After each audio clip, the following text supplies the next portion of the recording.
Hey guys. In honor of Easter Sunday being, tomorrow, I wanted to do this. No, it's not the Christianity side of Easter, but it's more on the childlike side of Easter. It's about the Easter bunny, and it has to do with a live I did a couple of, days ago, where when I had opened the live, I had said it's almost time for Peter to show up. And some people knew what I was talking about, some didn't, which was Peter Cottontail. But later on, I received a comment in the comment section, and this is what it said. It says Peter Rabbit actually wasn't the Easter Bunny. He was a pet of the author Beatrice Potter, who wrote a book for her housekeeper's son.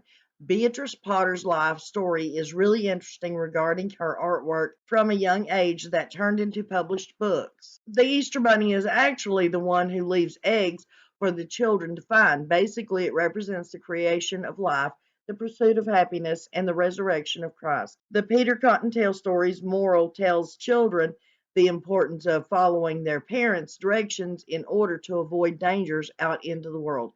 So what this lady, Dawn, I believe her name was, she thinks that Peter Cottontail, Peter Rabbit, and the Easter Bunny are three separate entities, which I'm sorry to say they are not. I was correct. Hate to say it. No, I don't. I love it when I'm right. But anyways, this is how it goes, guys. This is more specific and in depth than you probably want to hear, but I'm going to put it out there, okay? It says, Here Comes Peter Cottontail, Some Cultural History. It was wrote in March 24th, 2016 by Stephen Wienick, however you pronounce his name. Anyways, it says, while I was doing research for my recent blog post on the history of the Easter Bunny, I noticed that the Library of Congress has made available on its website two brief excerpts from the 1971 TV Easter special, Here Comes Peter Cottontail. The animated special starred Danny Kaye in several voice roles, and the excerpts are part of the music division's Danny Kaye and Sylvia Fine collection. In the first excerpt, Danny Kaye, as Seymour Sassafras, introduces the story. Here Comes Peter Cottontail first aired in 1971. I was not yet 3 years old at the time, but I have vivid memories of seeing the show as a child, probably in repeat showings over the following years. Like some of the other holiday specials of the era, it was a surreal story featuring such elements as magical bubblegum, a talking caterpillar, and a time machine called the Yestermorrow Bill. I didn't know it at the time, but despite the special's very 70s feel, many of its elements had a long and distinguished literary and cultural history. I thought I would I thought it would be fun to explore that here. And here's a picture. It says one of Beatrice Potter's illustrations of Peter Rabbit and his cousin Benjamin Bunny. The rabbits were named after Potter's childhood pets, Peter Piper and Benjamin Bouncer. Okay, and he goes on to say, we'll begin with the idea of a rabbit named Peter Cottontail, which seems to derive from not one, but two classic series of children's books featuring anthropomorphic, is how you pronounce that, animals. The most famous of these were written and illustrated by Beatrice Potter in the early 20th century. Potter's books featured both wild and domesticated animals living alongside human farmers in an idealized English countryside. The first in the series was The Tale of Peter Rabbit, first self-published in 1901 and commercially published in 1902, which established the tradition of a rabbit named Peter.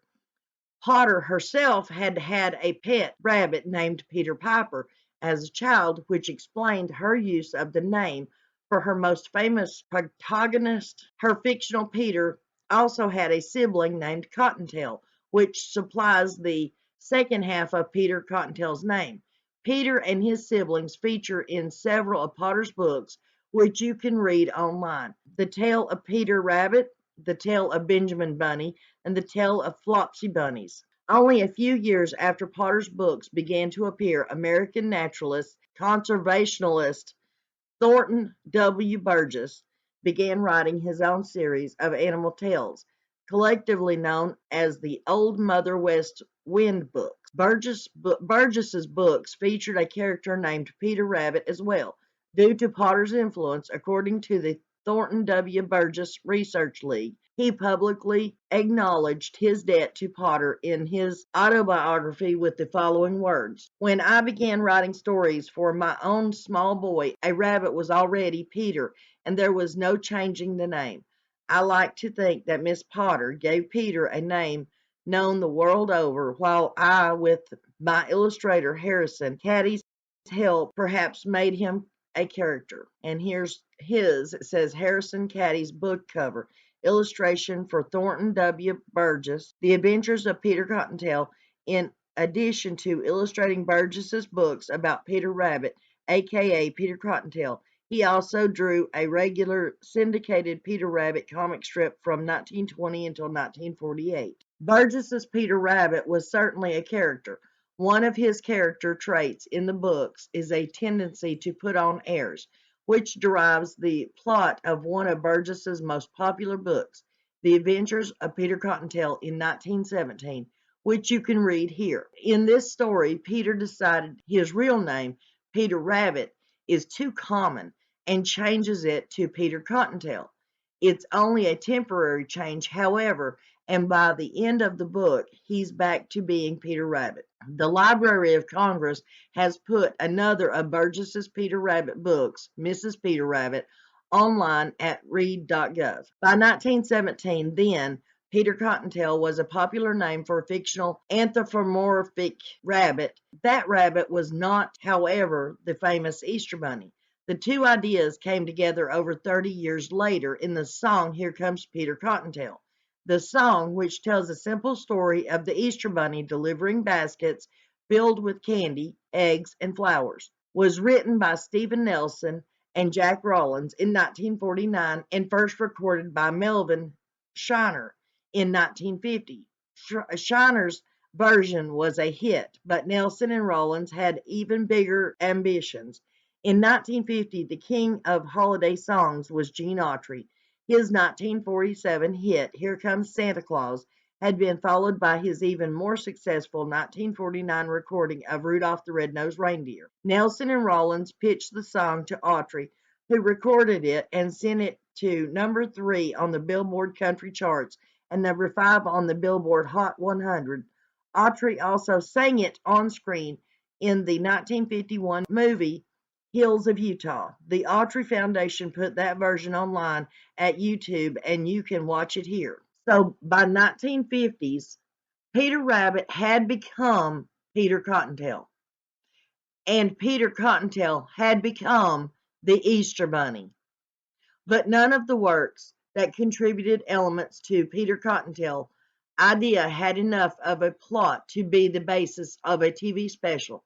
Instead, the producers were inspired by a 1957 children's book by Priscilla and Otto Frederick. Otto Frederick, 1929 to 1995, was a well-known journalist and historian who served as an editor at the New York Daily News, Newsweek, and the Sunday Evening Post and Time. With his wife Priscilla, he wrote 6 children's books from 1957 until 1965. The first of these, called The Easter Bunny That Overslept, was the inspiration. Here Comes Peter Cottontail. As the book's title suggests, it's about an Easter bunny who overslept, missing Easter entirely. For the rest of the year, he has to try to give away Easter eggs on other holidays. Eventually, Santa Claus takes the bunny under his wing and gets him ready for the following Easter. The Easter bunny that overslept is still protected by copyright, but you can see its bibliography information here. The TV special Here Comes Peter Cottontail was produced and directed by a team of Jules Bass and Arthur Rankin, Jr., who had previously created similar TV specials such as Rudolph the Red-Nosed Reindeer, Frosty the Snowman, and Santa Claus is Coming to Town. All these previous shows used a similar formula, begin with a hit holiday song which could be featured in the show. Find or create a story and animate the tale in their signature stop-motion style. All these previous shows also had another thing in common. They were written by Romeo Muller, whom Rankin and Bass also hired for the screenplay of Here Comes Peter Cottontail. Muller added crazy, wacky, almost psychedelic elements to the show, beginning with the basic idea of an Easter bunny oversleeping from the Fredericks book. Mueller added a corporate environment for the Easter bunny to work in which individual bunnies compete for promotion to Chief Easter Bunny. When Peter Cottontail, voiced as Casey Kasem, is chosen as Chief Easter Bunny, his rival January Q, Irontail, voiced by Vincent Price, sets out to sabotage him and destroy Easter. He causes Peter to oversleep by feeding Peter's rooster magic bubblegum so that when he crows, the sound is carried far away by the bubbles. Where the Fredericks book simply had the Easter Bunny waiting for each holiday in turn, Mueller added a time machine, the Yestermobile, owned by Seymour Sassafras and piloted by a French caterpillar named Anton, both voiced by Danny Kaye. In the library's second excerpt, Sassafras introduces Anton and the Yestermobile. In the rest of the show, Peter is able to save Easter from Irontail and reclaim his title as Chief Easter Bunny with the help of Sassafras and Anton. Here Comes Peter Cottontail was a successful program in its day, and certainly my generation of Americans remember it with amusement and fondness. Moreover, on its 25th anniversary, it was followed by a computer-animated sequel, Here Comes Peter Cottontail, the movie. For all these reasons, it's a pleasant reminder of Easter's past. Finally, remember that a very important part of this program's history comes from folklore, the idea of Easter Bunny itself. You can read all about that at my previous blog post right here at Folk Life Today. And right here it says, so by 1950, Peter Rabbit had become, now listen, Peter Rabbit had become Peter Cottontail, and Peter Cottontail had become the Easter Bunny. So I was not wrong, guys. Peter Rabbit, Peter Cottontail, the Easter Bunny, they are all one person. Well, Peter Shamrock Eggs were the hit of the St. Patrick's Day parade. And needless to say, Peter won the contest finally, hands down. Peter Cottontail, you have shown great ingenuity. Oh, that's what Colonel Bunny said. Here, see for yourself. Peter Cottontail, you have shown great ingenuity. And therefore, you have won the right to be official Chief Easter Bunny. And on Easter morning, Peter was off again. Only now, he was the Easter Bunny. All of his friends turned out to greet him, because everybody knew that Peter Cottontail was on his way. Here comes Peter Cottontail, hopping down the bunny trail. The hippity-hopping Easter's on its way. Bringing every girl and boy baskets full of Easter joy, things to make your Easter bright and gay.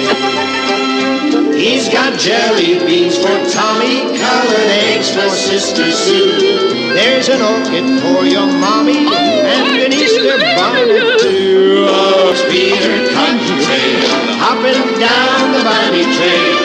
Hippity-hoppity, happy Easter Day. Listen, Pierre! Antoine, where are you? Up here! Look what has happened!